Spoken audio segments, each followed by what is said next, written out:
Hi friends, உங்க எல்லாருக்கும் என்னுடைய அன்பான வணக்கம். இது ஷர்மிளா பிராங்கோவின் எனை வென்ற திமிரே நாவல் பகுதி 11. வாசிப்பது ஷர்மிளா பிராங்கோ. வாங்க ஃப்ரெண்ட்ஸ், தொடர்ந்து கதையை கேட்கலாம். வேதா மாடி இறங்கி வரும்போது அவனது அப்பா அம்மாவின் அறையில் விளக்கு அணைந்திருந்தது. சுஜாதாவின் அறையில் விளக்கு எரிவது போடப்பட்டிருந்த திரையையும் தாண்டி ஜன்னல் கண்ணாடி வழியாக தெரிகிறது. சுஜாதாவின் அறை வாசலுக்கு வந்தவன் கதவை தட்டினான்.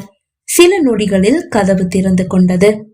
அவனை கண்டு வியந்த சுஜாதா, என்ன தம்பி இந்த நேரத்துல? ஹாலில் தொங்கும் சுவர் கடிகாரத்தை பார்த்தபடி கேட்டாள். அது 10:35 காட்டுகிறது. நீங்க இன்னும் தூங்கலையாக்கா? இல்ல தம்பி. என்ன பண்ணிட்டு இருக்கீங்க? என் பிள்ளைங்க கிட்ட பேசிட்டு இருந்தேன். அடுத்த வாரம் லீவு வருதான், ஒரு வாரம் என் கூட இருக்கணும்னு ஆசைப்படுறாங்க தம்பி. அதனால என்னக்கா, நீங்க ஊருக்கு போயிட்டு வாங்க. ஒரு வாரம் தானே, நான் யாரையாவது ஏற்பாடு பண்ணிக்கிறேன். இல்ல தம்பி, பிள்ளைங்க சென்னைக்கு வரணும்னு ஆசைப்படுறாங்க. அதனால என்ன, பிள்ளைங்களை வர சொல்லுங்க. தேங்க்ஸ் தம்பி. ஆமா, நீங்க எதுக்காக தம்பி கதவை இந்த நேரத்துல தட்டினீங்க? ஏதாவது வேணுமா? ஒண்ணும் வேண்டாக்கா, உங்ககிட்ட ஒரு விஷயம் கேட்கணும், அதுக்காக தான் வந்தேன். என்ன விஷயம் தம்பி? எங்களுக்கு பால் கொண்டு வந்து கொடுத்தீங்கல்ல? ஆமா, அதுல என்னென்ன சேர்த்தீங்க? அதுல சீனியும் ஹார்லிக்ஸும் தான் சேர்த்தேன். வேற ஒண்ணும் சேர்க்கலையா? தெரு தெருவென்று விழித்தாள் சுஜாதா. என்னக்கா முழிக்கிறீங்க? வேற என்ன அதுல கலந்தீங்க? அதுவா, அதை நீங்க கண்டுபிடிச்சிட்டீங்களா தம்பி? தலையை சொரிந்தபடி கேட்டாள் சுஜாதா. ஆமா, கண்டுபிடிச்சிட்டேன். என்ன கலந்தீங்க? சாரி தம்பி, எனக்கு உங்க காதல் விஷயம் தெரியும். அதனாலேயே வேற ஒரு பொண்ணை கட்டிக்க நீங்க மறுத்ததும் எனக்கு தெரியும். கல்யாணம் கூட உங்க அப்பா அம்மா கட்டாயத்துலதான் நடந்தது. அதுவும் எனக்கு ரொம்ப நல்லாவே தெரியும். உங்க அப்பாவும் அம்மாவும் கல்யாணம் பண்ணிக்கிற பொண்ணு கூட நீங்க சந்தோஷமா வாழ்வீங்களோ மாட்டீங்களோன்னு ரொம்ப வேதனைப்பட்டு இருந்தாங்க. கல்யாணம் பண்ணாலும் நீங்க கட்டிக்கிட்ட பொண்ணு கூட சந்தோஷமா இருக்க மாட்டீங்கன்னு எனக்கும் மனசுல ஒரு சின்ன நெருடல். அதனாலதான் தப்பா எடுத்துக்காதீங்க தம்பி. நம்ம பக்கத்து தெருவுல ஒரு வைத்தியர் இருக்காரு. அவர்கிட்ட வயாக்ரா மாதிரி ஏதோ ஒரு பொடி இருக்குன்னு கேள்விப்பட்டேன். போய் வாங்க எனக்கு கூச்சமா இருந்தது. அதனாலதான் நம்ம மூர்த்தி கிட்ட சொல்லி அதை வாங்கிட்டு வர சொன்னேன். அந்த பொடியதான் உங்க பால்ல கலந்து கொடுத்தேன். தயங்கியபடி சுஜாதா கூற, என்னக்கா இது, உங்களுக்கு ஏன் இந்த வேண்டாத வேலை? சாரி தம்பி. எனக்கு கலந்து கொடுத்தீங்க சரி, அக்னியுடைய ஜூஸ்லயே கலந்தீங்க. ஐயோ, அக்னிக்கா? அக்னிக்கெல்லாம் கலந்து குடிக்கல தம்பி. அக்னிக்கு கலந்து குடித்தா அவங்க தாங்க மாட்டாங்க. ஆம்பளைங்களுக்கு மட்டும்தான் கொடுக்கணுமா. இப்ப கூட பால் கிளாஸ் மாறிடக்கூடாதுன்னு ரொம்ப கவனமா அடையாளம் வச்சுதான் கிளாஸ கொண்டு வந்து 2 பேருக்கும் வச்சேன். அப்படியும் நீங்க கிளாஸ மாத்தி வச்சுட்டீங்கக்கா. இல்லப்பா, நான் கரெக்டா தான் கொண்டு வந்து வச்சேன். ஆனா கிளாஸ் மாறி போயிருக்குது. சரி, உங்களுக்கு அந்த பொடியை வாங்கி கொடுத்தது யாரு? நம்ம மூர்த்தியா? ஆமாப்பா. சரி, நீங்க படுங்க. சரி தம்பி. அப்புறம் இந்த விஷயம் அக்னிக்கு தெரிய வேண்டாம். இத போய் அக்னி கிட்ட சொல்லுவாங்களா? நீங்க கதவை சாத்திட்டு படுங்க. சரி தம்பி. சுஜாதா கதவை சாத்தி கொள்ள மறைந்து நின்று அனைத்தையும் கவனித்துக் கொண்டிருந்த அக்னிக்கு தூக்கி வாரி போட்டது. இந்த மூர்த்தி தான் தப்பானவனா? இவர் நல்லவர் தானா? அப்படின்னா இந்த மூர்த்தி தான் என்கிட்ட தப்பா நடந்துகிட்டானா? வேதா என்கிட்ட தப்பா நடந்துகிட்டா கூட பரவாயில்ல, என்னுடைய கணவர். ஆனா மூர்த்தி. அவள் விழிகள் நிறைந்து விட்டது. கார்த்திக் வேதா வாசலை நோக்கி நடக்க அவனை பின்தொடர்ந்தாள் அக்னி. முன் வாசலை திறந்து கொண்டு கார்போர்ச்சை நோக்கி நடக்கிறான் வேதா. கார்போர்ச்சின் அருகில் இருக்கும் மூர்த்தியின் அறைதான் அவன் லட்சியம் என்று அக்னிக்கு தெரியும். மூர்த்தியின் அறை வாசலை அடைந்த கார்த்திக் வேதா சாத்தப்பட்டிருந்த கதவின் கைப்பிடியை பிடித்து தாழ்த்தி கதவை திறந்து பார்த்தான். கதவு திறந்து கொண்டது. அறைக்குள் எட்டி பார்த்தான். அறையில் வைக்கப்பட்டிருந்த டிவியில் வேதா அக்னியின் படுக்கை அறையில் நடந்த சண்டை காட்சிகள் படமாக ஓடுகிறது. மூர்த்தி அதை பார்த்து ரசிக்கிறான். சப்பாஷ், சரியான மோதல். இத நான் எதிர்பார்க்கல. எப்படியும் நான் மாட்டிக்காம இருந்தா சரிதான். ஆமடா, சரியான மோதல் தான், கோபமாக வேதா கூற அதிர்ந்து திரும்பி பார்த்த மூர்த்தி வேதாவை கண்டதும் நடுங்கியபடியே எழுந்து நின்றான். அவன் முகம் குப்பென்று வீர்த்தது. ராஸ்கல், நீதானா அது?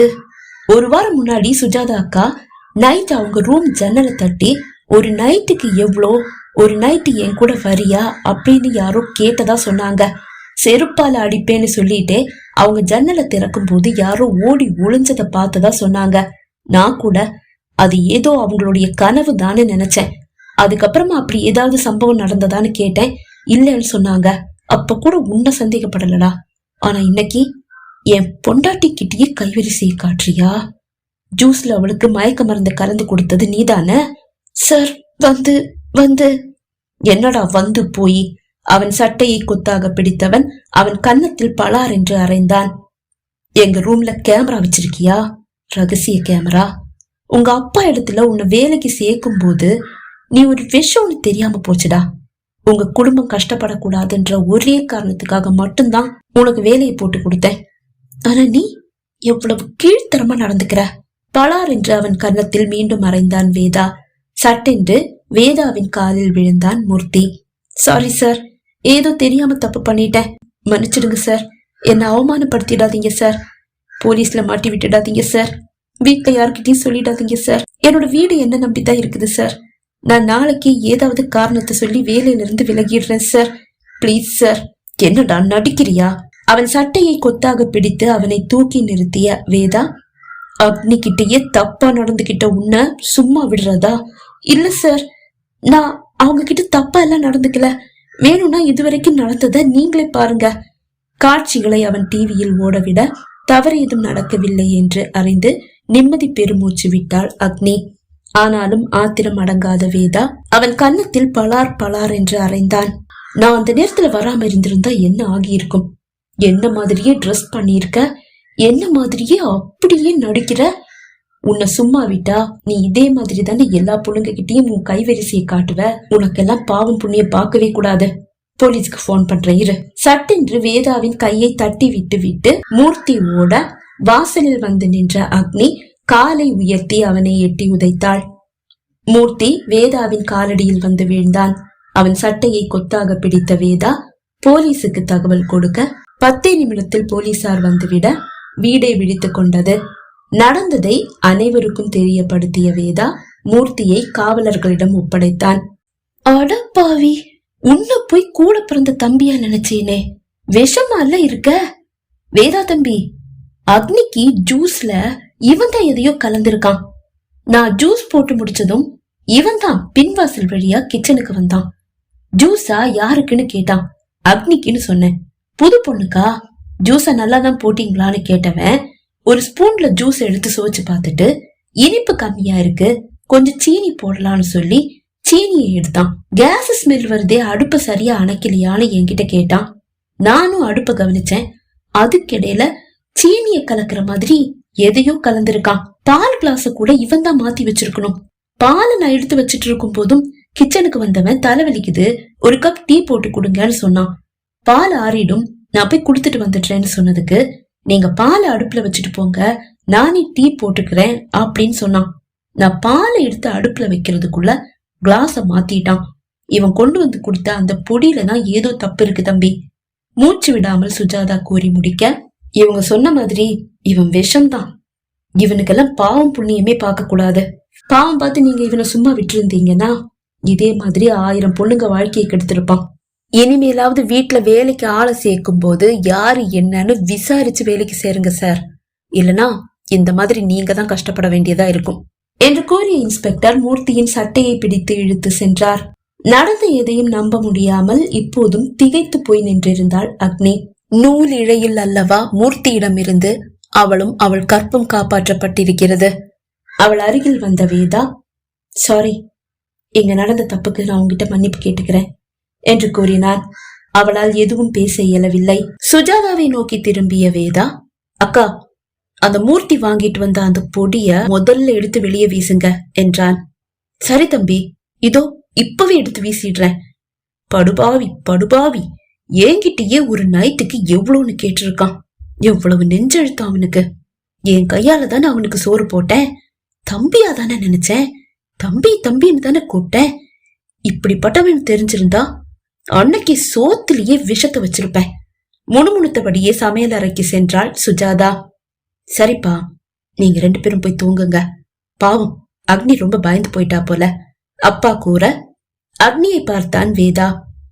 அவள் மாடியை நோக்கி நடக்க அவளோடு நடந்தான். அறைக்குள் வந்த அக்னி வேதாவை ஏறிட்டு பார்த்தாள். சாரி, நீங்க தான் என்கிட்ட தப்பா நடந்துக்க முயற்சி பண்ணீங்கன்னு நினைச்சு உங்ககிட்ட சண்டை போட்டேன், மன்னிச்சிடுங்க.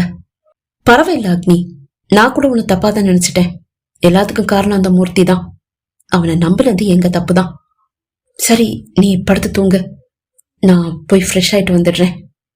டவலை எடுத்துக்கொண்டு அவன் குளியல் அறைக்கு செல்ல படுக்கையில் மெல்ல சாய்ந்தாள் அக்னி. படுத்து கொண்டாலே தவிர அவளுக்கு உறக்கம் வரவே இல்லை. பகுதி 11 நிறைவடைந்தது. பகுதி 12 உங்களை சந்திக்கும் வரை விடைபெறுகிறேன். நன்றி, வணக்கம்.